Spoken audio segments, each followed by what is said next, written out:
Khalaqal mauta wal hayata liyabluwakum ayyukum ahsanu amala.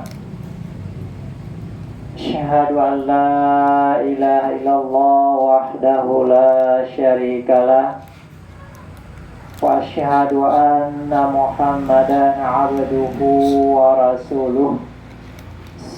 Salam la nabiyya ba'dah.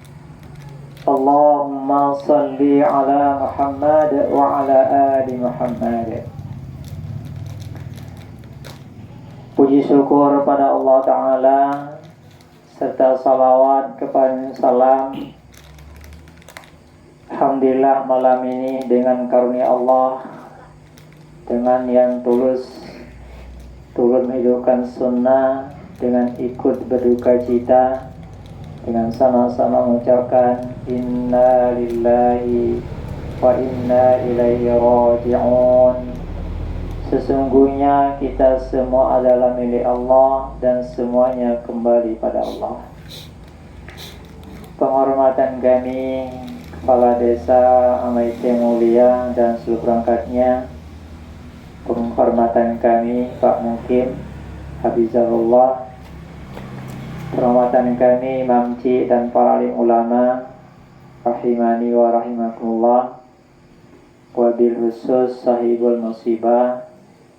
Semoga dengan musibah ini Allah berikan ketabahan dan Allah berikan pahala yang berlipat ganda. Kaum muslimin dan muslimat jamaah tarbiyah rahimani wa rahimakumullah, dengan ketetapan Allah, seorang ayah yang paling berjuang menghidupkan anak, keluarga tidak mengenal siang dan malam, maka seorang anak, apapun jasa ayah, mau balas sebaik apapun sebenarnya nggak terbalas. Cuma kita baik sangka sama Allah. Allah memberikan kita kabar gembira berbagai kisah, bagaimana Qais Al-Qarni yang tidak dikenal di bumi, tapi semua makhluk langit mengenalnya. Bahkan Salam menyuruh sahabat, mintalah doa sama Qais Al-Qarni. Wais Al-Qarni ya. Jazakallahu khair. Ini kalau ada ulama membantu enak ya. Sederhana amalannya, salat sederhana, istiqamah mengurus orang tua ibu kandung, dimandikan, kafankan, kalau ada jenazah, sisir, bahkan digendong pergi haji. Sangat sederhana. Maka seorang anak, pintu salah satu yang dekat masuk surga orang tua. Maka kalau ada di antara kita yang orang tua sakit, sadarlah sama Allah. Karena orang tua inilah yang paling tulus beramal mengurus keluarga. Kalau anak, matematiknya beda-beda. Hanya khusus saja. Maka jangan lalai pintu surga ini. Memang ujian dari Allah, ayah sakit, ibu sakit, menolak-nolak mengurusnya. Padahal pintu surga paling dekat. Saya dulu berandai-andai waktu masih ada ibu saya rahimahullah, waktu memberi obat di mulutnya, ya Allah, saya sedang mati begini nak kali, tapi takdir Allah ibu saya duluan. Karena kita akan dibangkitkan Allah sesuai keadaan kita. Maka ahli bait yang di rumah ini, dahsyatnya pahala mengurus orang sakit ya. Maka baik sangka sama Allah. Ya. A'udzu minasyaitonir rajim. Asa an takrahu syai'an wa huwa khairul lakum. Boleh jadi yang kamu kurang senangi itu yang terbaik. Jangankan yang merawat orang sakit, yang menjenguk saja hanya berapa menit atau detik, dia jenguk di pagi hari, Allah kirim 70.000 malaikat mendoakannya selama 12 jam. Tidak perlu sakit berat, apalagi diiringi dengan ada hadiah. Berapa banyak kita kosong dari pahala ini? Kalau nggak sakit berat, nggak dijenguk. Maka diuji Allah, dia terus sakit. Siapapun. Bahkan subhanallah, Nabi SAW orang teladan terbaik, musuh dunia sendiri. Kalau sekarang Fir'aunnya dah, Abu Jahal sakit, dia kunjungi. Bukan mengharapkan Abu Jahal, mengharapkan doa. Ini orang tua kandung, ibu kandung, ayah kandung nggak dicuekin. Allahu Akbar. Taubatlah kalau ada. Maka beruntunglah di rumah ini, anak, istri, saudara, itu ada catatan sendiri nanti di akhirat. Karena orang yang istiqamah, ikhlas, tulus sama orang tua, bersama para nabi dan surga. Bersangka sama Allah. Kemudian Allah berikan juga panen memandikan jenazah. Allahu Akbar. Jadi musibah itu nikmat sebenarnya. Memandikan jenazah ada batas-batas syar'inya. Kalau ayah, tidak boleh dimandikan anak perempuan. Itu pesan Nabi. Nabi pun anaknya meninggal wafat, perempuan gak memandikan, disuruh orang lain. Karena tidak bisa melihat aurat, memegang silakan, atau membantu alat untuk permandiannya. Kecuali satu, istri. Ini syariat. Orang yang memandikan hanya beberapa menit, paling lama 30 atau 1 jam. Allah berikan hadiah sebesar gunung Uhud. Jangan nolak-nolak. Ini takut. Lebih susah memandikan orang hidup. Ketika memandikan sadari, ya Allah, saya sedang munajat padamu, berikan aku pahala sebesar gunung Uhud. Ya Allah, berapa ton gunung Uhud itu? Saya sudah melihat dengan izin Allah, mulai dari bawah sampai ke atas sepatu. Entah berapa triliun ton itu, bukan miliar itu. Hanya sederhana. Itulah Allah berikan keindahan amalan sesaat, pahalanya dahsyat. Tapi ikuti batas-batas syariat. Ya. Setelah itu Allah lagi berikan pahala sebesar gunung Uhud. Ikut mensolatkan. Saya salatkan ringan. Takbir pertama Fatihah, takbir kedua salawat, takbir ketiga doa, takbir keempat doa. Selesai salam kanan-kanan, sebenarnya tak perlu doa. Yang perlu doa dikubur.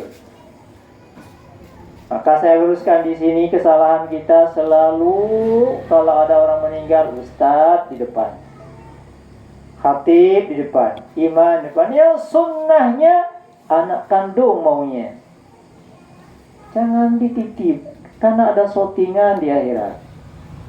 Terbaik, terafdal, keluarga terdekat jadi imam.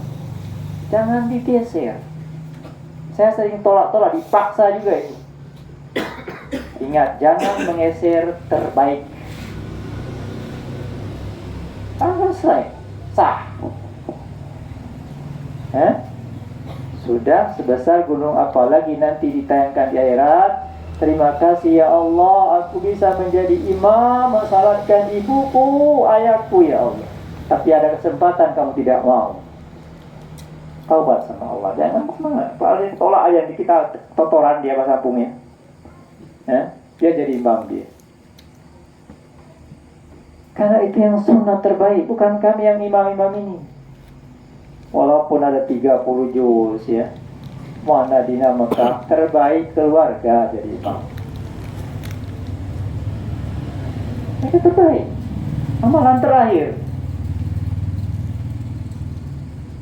Kemudian mengantarkan jenazah tidak ada bacaan, tapi kalau Imam Al-Basri ya banyak istighfar.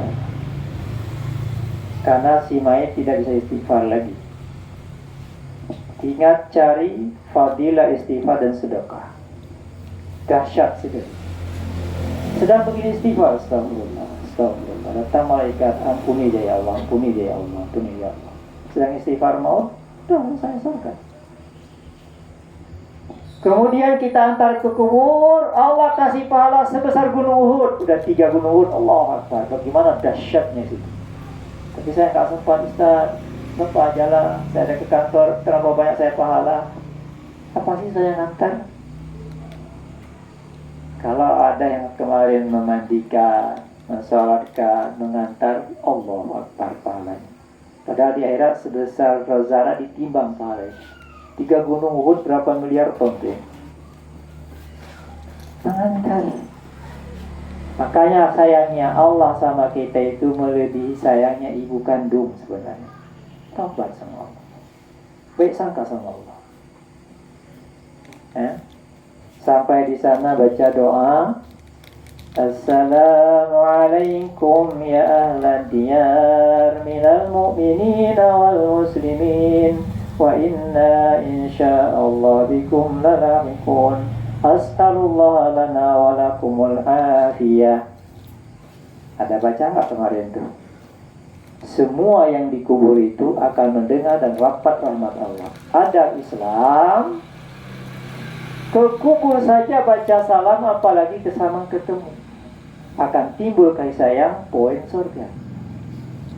Makanya jangan diringkas salam itu, sempurnakan. Masuk rumah, Assalamualaikum warahmatullahi wabarakatuh, sudah 30 pahala. Tapi kebanyakan manusia ngambil yang 10. Assalamualaikum, bagus, yang banyak kum, Allah Akbar. Berapa kali baca salam masuk rumah, hanya pahala 10, hilang 20. Bakhil kali. Padahal di rumah itu ada orang tua, ada ayah, ada cucu, ada anak. Doa kata 10, 20, 30.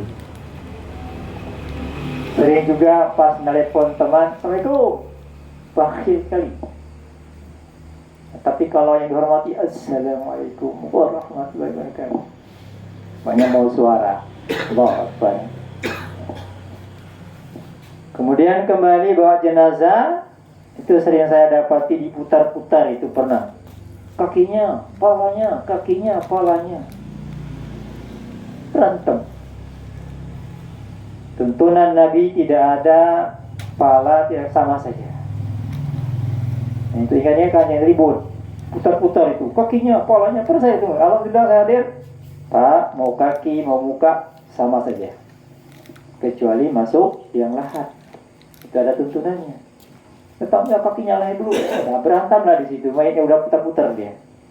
Karena belum tahu ilmu. Ada lagi yang menabur beras. Allahu Akbar. Taubat.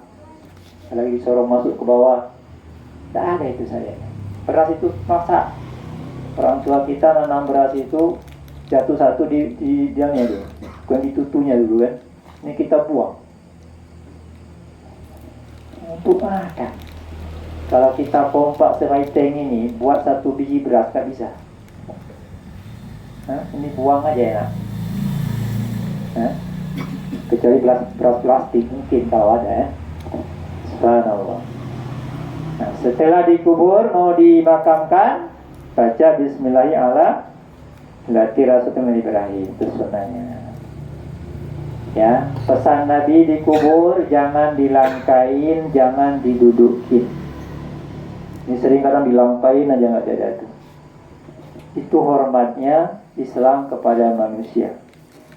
Yang dikubur aja jangan dilangkain, jangan didudukin kuburannya. Pesan Nabi. Nah, setelah dikubur, pesan Nabi, Dia akan ditanya maka doakan. Singkat doanya. Maunya duduk sunnahnya tadi ya.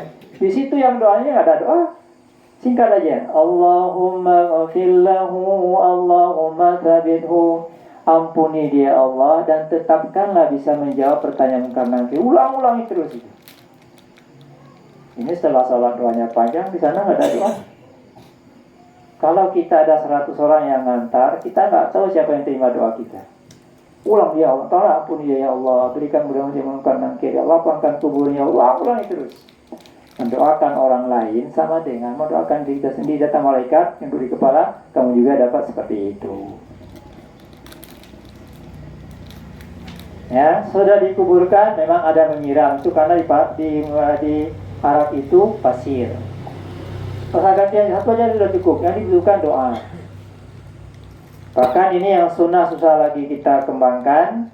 Di masa Nabi begitu dimakamkan langsung batu, tidak ada jeda.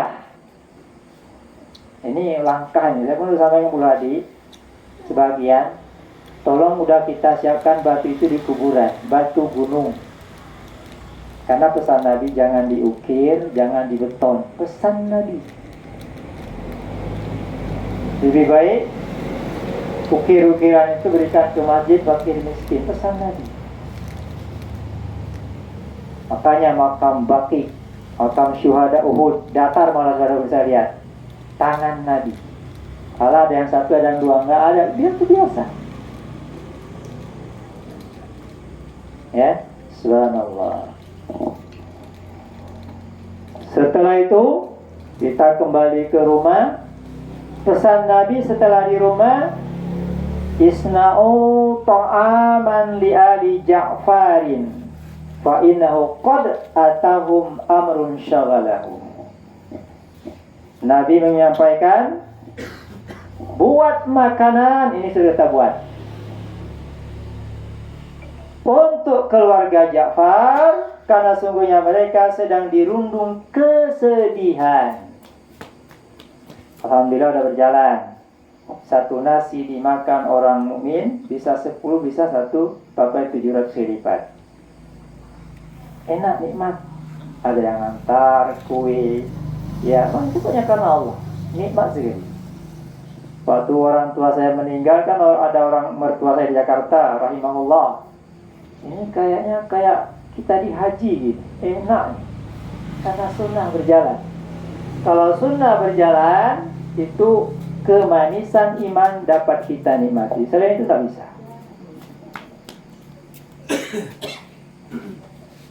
Ya. Kemudian saya juga sebagai wakil ketua MPWA Simolo selalu menyampaikan tausiah. Itu tausiah kami. Kan saya sering disampaikan. Bagaimana ini? Tugas kita menyampaikan. Setelah itu ada lagi makan-makan. Nah, bagaimana menurut Nabi? Selalu berkedok ngumpul famili. Saya hanya menyampaikan saja. Karena tugas menyampaikan hidayah di tangan Allah. Kunna naral ijtima'a ila ahlil maiti wa sanutami minaniyaha. Kata Nabi, kami menganggap kumpul-kumpul, makan-makan di ahli mait sama dengan ratapan. Ini berlaku sampai kiamat. Menurut kita baik, tapi pesan Nabi ini. Makanya orang yang menghidupkan sunnah zaman asing. Kemudian dalam riwayat juga kami cantumkan di tausiah NTU. Salasum min amalil jahiliyah an-niyahatu wa ta'amu 'alal maiti wa baitatul mar'ati 'alal maiti laisat minhu. Kata Nabi, ada 3 perkara termasuk kebiasaan jahiliyah. Meratap, kemudian kumpul makan-makan di rumah ahli mait, dan seorang wanita menetap di rumah mait, terpaja bukan dia dari keluarga mereka. Pesan Nabi. Kaum muslimin dan muslimat jamaah takziah rahimani wa rahimakumullah. Maka dalam penyampaian malam ini saya sampaikan sedikit. Kematian kita akan pasti menyinggung bagaimana saudara-saudara kita di Palestina. Mari kita infakkan sebagian harta walaupun kecil. Mungkin inilah dengan kecil itu kita selamat di neraka. Karena tanda-tanda kiamat, kita akan memerangi besar-besaran Yahudi. Titik terakhirnya, Yahudi bersembunyi di batu, Yahudi bersembunyi di pohon. Pohon batu ngomong kecuali pohon garkat. Ya Muslim, hada yang faktul. Hai Muslim, ini Yahudi, bunuh dia. Bukan tangkap, bunuh. Ternyata subhanallah, pohon batu benci sama Yahudi.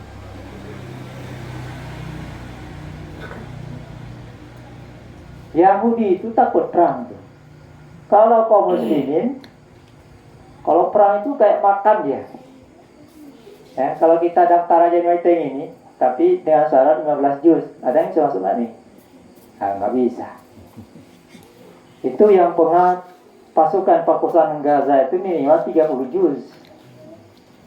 Ya, mencari mati, syahid surga selesai.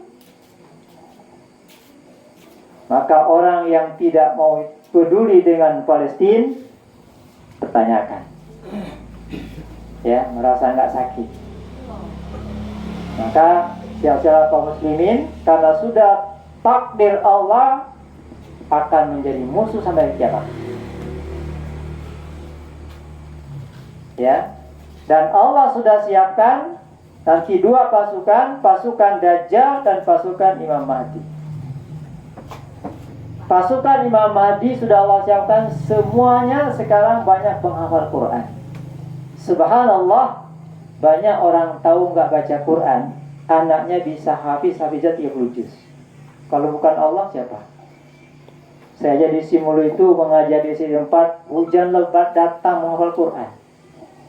Di MC Negeri subhanallah, dari Senin sampai Kamis, pada zuhur jam 2 sampai asar, mau bayar 100.000 hafal Quran. Pasukan Imam Mahdi disiapkan. Tapi pasukan Dajjal, Yahudi, Syiah, musyrik, munafik. Ya, subhanallah. Maka dengan cara meringkas ini, apapun ceritanya, ada seruan Allah ke masjid apa? Yahudi akan takut, orang kafir akan takut kalau jamaah di masjid makin banyak. Dan alangkah baiknya sedang ruku, sedang azan, sedang melangkah ke masjid, wafat kita. Sedang begini maunya wafatnya. Karena banyak potensi kita masih syahid. Yang sedang memaafkan orang, sedang baca Quran. Karena saya baca sebagai Nabi SAW, la tattabi'anna sananal ladina min qablikum shibran wa shibrin zira'an wa zira'an hatta law dakhalu fi hujdatin la taba'tuhum qulna ya Rasulullah al-yahud wa nasara qala qalan. Kata Nabi, kamu nanti akan mengikuti jalan-jalan orang-orang sebelum kamu, sejengkal demi sejengkal, sehasta demi sehasta, walaupun mereka masuk ke padang lubang biawak. Dikuatkan lagi, sungguh kamu ikuti mereka. Sahabat bertanya, apakah Yahudi Nasrani siapa lagi? Kita baca singkat saja Yahudi. Yahudi nggak salat, Pak. Yahudi nggak berudu. Yahudi nggak pergi haji. Yahudi nggak azan. Dan watak Yahudi adalah pengkhianat. Itulah sejarah Banu Quraiza, Qainuqa dan Banu Nadir. Mau musuh Nabi terus, mau dibunuh Nabi. Tapi Allah menghukum. Bagaimana Hitler, masa Umar bin Khattab, sekarang sudah mulai runtuh. Itu pelan-pelan, saya yakin. Yakin kaum muslimin sedunia, awal kehancurannya Yahudi mulai awal 2024 insyaAllah. Sekarang Allah bikin skenario sedunia benci sama Yahudi. Syiah benci, orang kafir benci, Dan titik terakhir nanti kita akan perang melawan 80 negara. Setiap 80 negara itu membawa 12.000 pasukan. Nah, siap syahid. Kalau nggak salat, mana bisa? Allahu Akbar. Maka dengan ceramah ringkasnya berbahagia, kemudian nasihat ibu-ibu ya. Salah satu riwayat, istri itu tidak akan diterima sholatnya kecuali sejengkal kalau durhaka sama suami. Keluar rumah tanpa izin suami, laknat Allah dan malaikat. Wanita yang keluar berpakaian telanjang, laknat malaikat.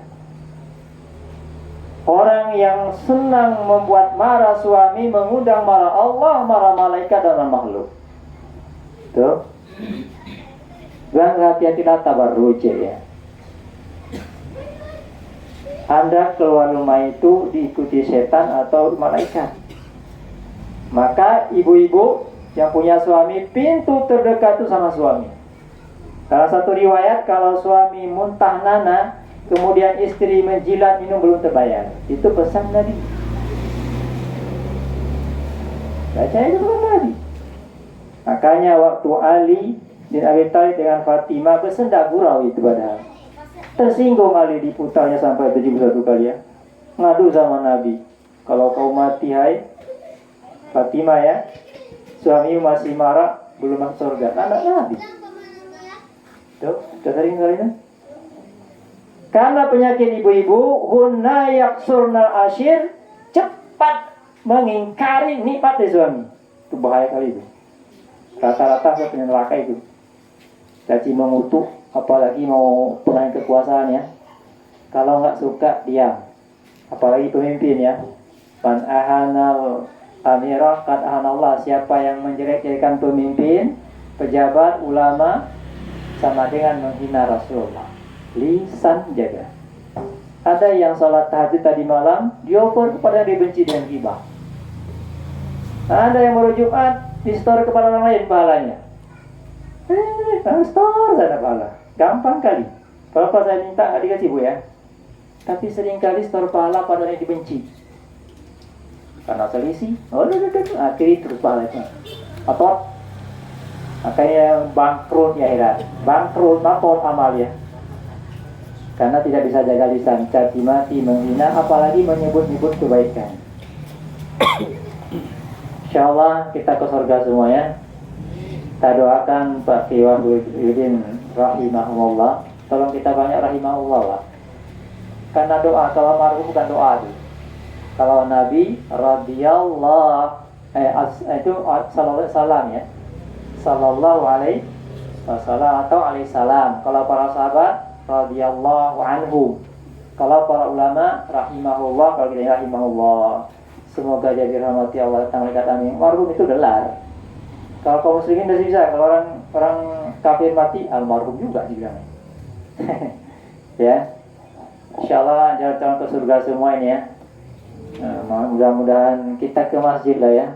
Karena saya ngeri juga kata zaman Nabi itu, nanti tanda-tanda kiamat itu akan kamu berebut jabatan. Di akhirat jadi susah. Saya teringat seorang mualaf dari kelas internasional, ceramah dari Jawa Barat.